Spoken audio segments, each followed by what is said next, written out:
Welcome to ProTEQ Custom Gear. We're here on the South Valley Range in the Steel Bay today, and I'll be practicing for a weekly shoot that we have at one of our local ranges here in Terre Haute at Top Guns and Top Guns Training Academy in Terre Haute, Indiana.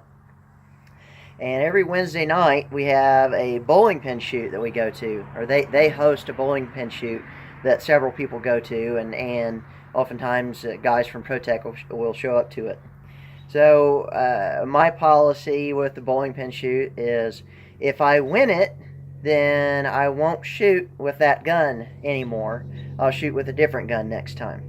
So I've won one with my Gen 5 Glock 17, so I'm going to put that one away. And if I get if I get second place 3 times with the same gun, then I'll put that gun away. And I've done that 3 times with my Smith & Wesson Shield 9mm with a TLR6. So I went ahead and put that one away. Now I'm going to try it with a Smith & Wesson 45 ACP revolver using moon clips. Kind of like what Jerry Mikulek does when he does that speed load, only I'm not going to be nearly as fast as him. But I have not shot this gun in probably over half my life. I've done a few dry fires with it. My dad did a trigger job on it probably before I was born, over 31 years ago. But this is what I'll be shooting the bowling pin matches with until I either meet either one of those milestones. So, and that's a fun thing to do if you're going to local competitions, to kind of keep yourself fresh and keep yourself learning new things. So, let's see how we do.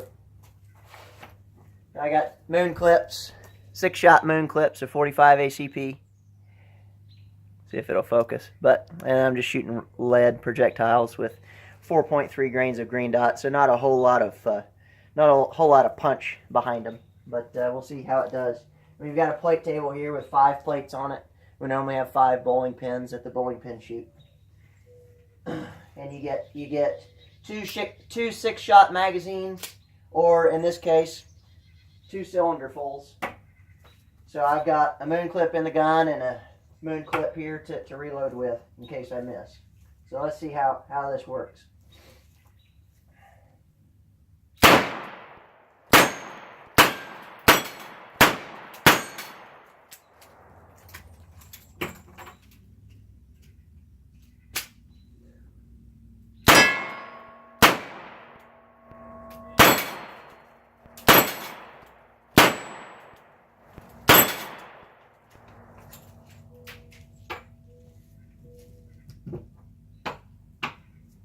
Okay, so that would not be sufficient to win a bowling pin match. I just want to make that very clear.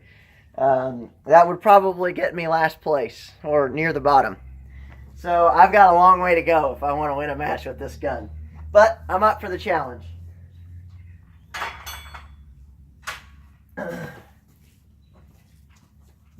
Let's try it again.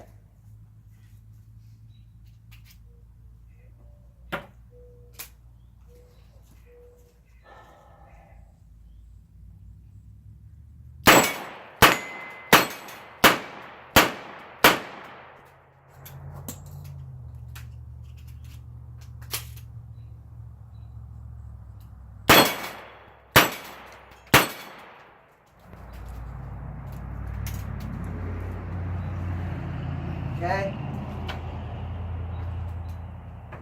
so that was a little bit better the second time around. One thing I'm learning really quickly is shoot a little slower. There's an old adage, slow is smooth, smooth is fast. So hell, anybody can get up there and blaze away and pull the trigger 6 times fast. I've already demonstrated that. But just because you can pull a trigger really fast doesn't mean you can hit anything while you're doing it. So I obviously need to slow down and get more accustomed to this particular gun. It's longer double action trigger pull that I've been away from for a while, shooting a lot of striker fired pistols that have not only shorter trigger pulls, but I ride the reset, which is a very, very fast, very short trigger finger movement, whereas with this, I've got to release it all the way out and pull it all the way back in, all the way out, all the way back in. So it's like redigging an already dug hole. I've done it before, but I just need to slow down and let my body acclimate.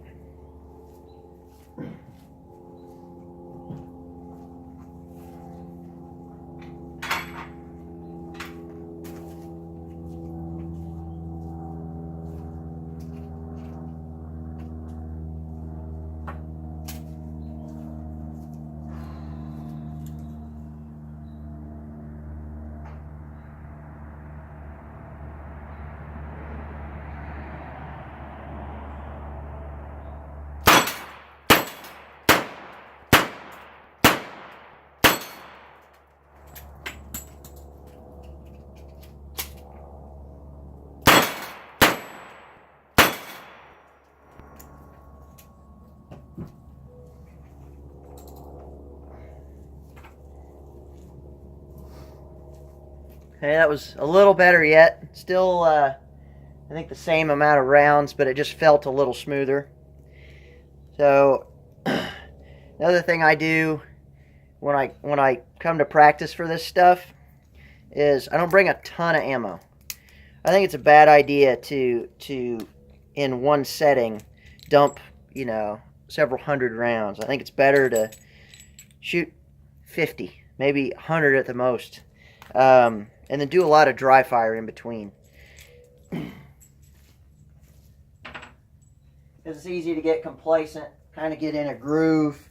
You might get a little ahead of yourself. That happens to me a lot. That's why I try to keep my round count at a lower amount. Plus, it's nice coming in to shoot green.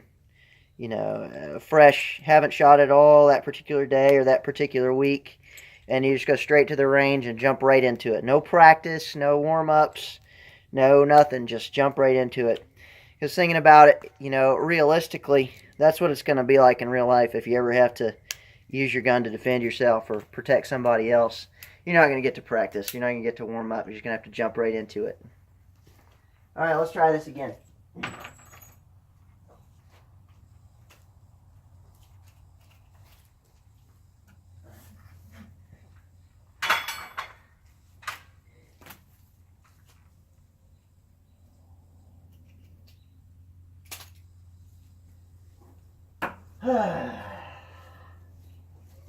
My little warm-up butt shake.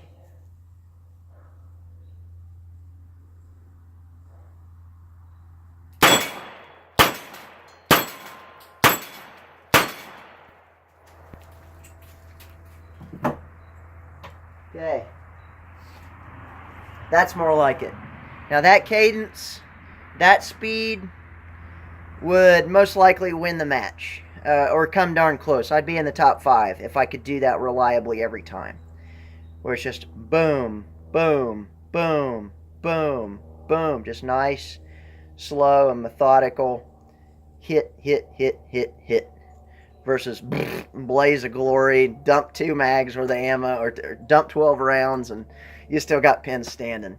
I see some guys, sometimes it's hilarious. Now, I've done it myself, so I'm in this crowd.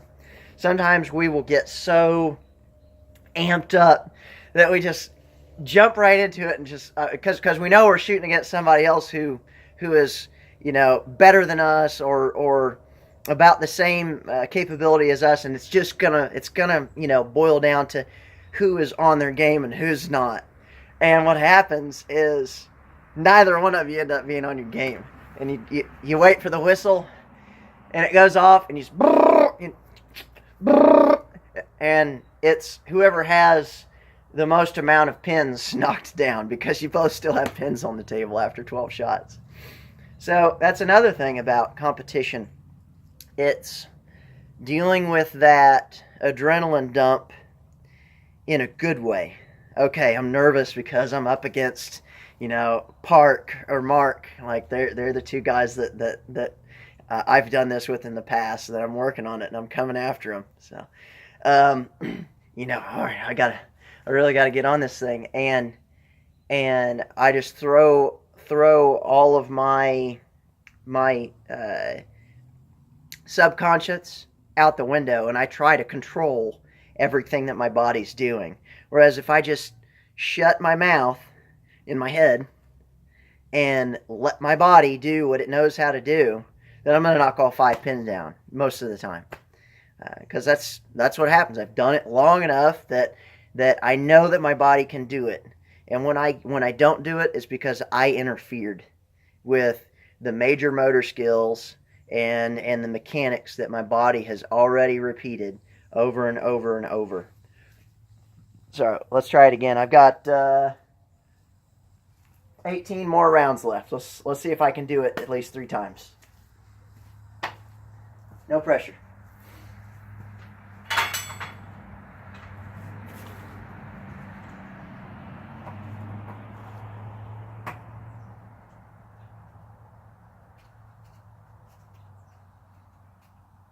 It's going to be fun reloading this thing under speed.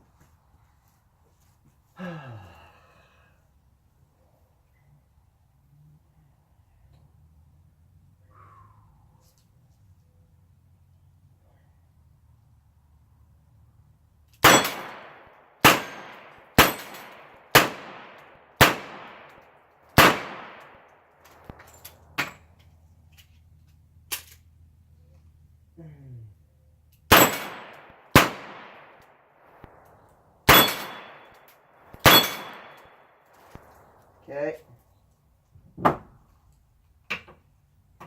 Remember what I said earlier? That last round built up a little bit of confidence in me, and I thought, well, I can go a little faster. Nope. Slow it back down.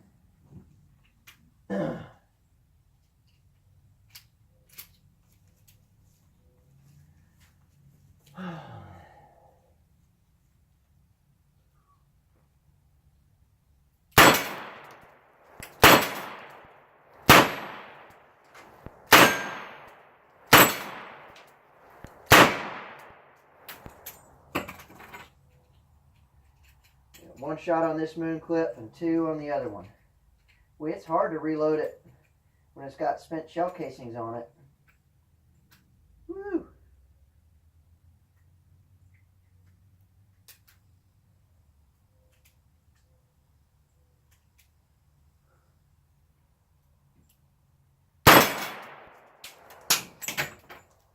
And now I got 2 shots.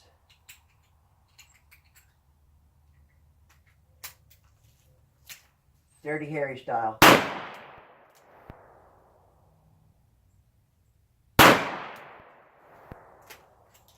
So I left room for improvement. In my opinion, I sucked it up pretty bad, but I'm going to come back tomorrow and I'm going to practice some more. Probably in the morning and then the evening, and then Wednesday I'm going to practice some more in the morning, and then Wednesday night I'm going to go to the match, and hopefully I'm not going to suck it up so bad. But I've exposed myself to something that I need to work on more, and that is long double action trigger pull shooting, because I haven't done a whole lot of that in a long time. So tactically, what's the advantage of that? If I have to grab a gun from wherever, from whoever, because mine's, dead or dry or whatever, or out of commission, or I don't have it, and it happens to be a revolver with a good sturdy double action trigger pull, then I need to be more accustomed to shooting that, to operating that particular weapons system. So hopefully you've seen through my example today the validity of that. But God bless you guys. Stay safe out there.